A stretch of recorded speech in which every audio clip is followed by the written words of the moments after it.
हनुमान जी और गरीब भक्त की सच्ची भक्ति। एक छोटे से गांव में रामू नाम का एक बहुत गरीब आदमी रहता था। उसका घर मिट्टी का था और रोज मजदूरी करके ही उसका घर चलता था। कई बार तो उसे और उसके परिवार को आधा पेट खाना खाकर ही सोना पड़ता था। रामू की एक ही ताकत थी, उसकी हनुमान जी में अटूट श्रद्धा। चाहे दिन कितना भी कठिन क्यों ना हो, वह हर मंगलवार और शनिवार को गांव के छोटे से हनुमान मंदिर में जाकर दीपक जरूर जलाता था। एक बार गांव में भयंकर सूखा पड़ गया।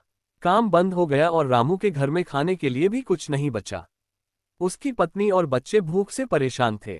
उस दिन भी रामू मंदिर गया और हनुमान जी के सामने बैठकर बोला, हे बजरंगबली, मैं आपसे धन नहीं मांगता, बस इतना कर दीजिए कि मेरे बच्चों को भूखा न सोना पड़े। इतना कहकर उसकी आंखों से आंसू बहने लगे।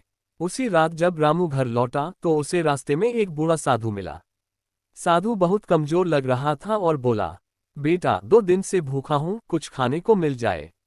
रामू के पास घर ले जाने के लिए थोड़े से आटे की पोटली थी जो उसने मेहनत से कमाई थी।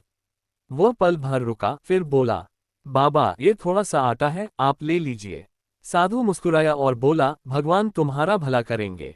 रामू खाली हाथ घर पहुंचा।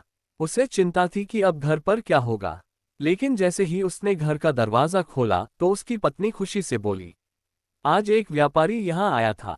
उसने कहा कि उसे अपने गोदाम के लिए मजदूर चाहिए।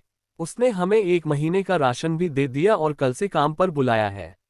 रामू ये सुनकर हैरान रह गया। रात को जब वह सोया तो उसे सपने में हनुमान जी के दर्शन हुए।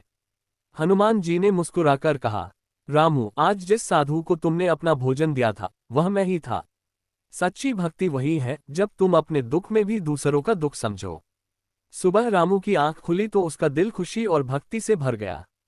उसके बाद उसके घर की गरीबी धीरे धीरे दूर होने लगी, लेकिन उसने कभी मंदिर जाना और जरूरतमंदों की मदद करना नहीं छोड़ा। वीडियो अच्छा लगे तो लाइक, शेयर और चैनल को सब्सक्राइब जरूर करें। कहानी की सीख। हनुमान जी सच्चे मन और दया भाव रखने वाले भक्त की मदद अवश्य करते हैं।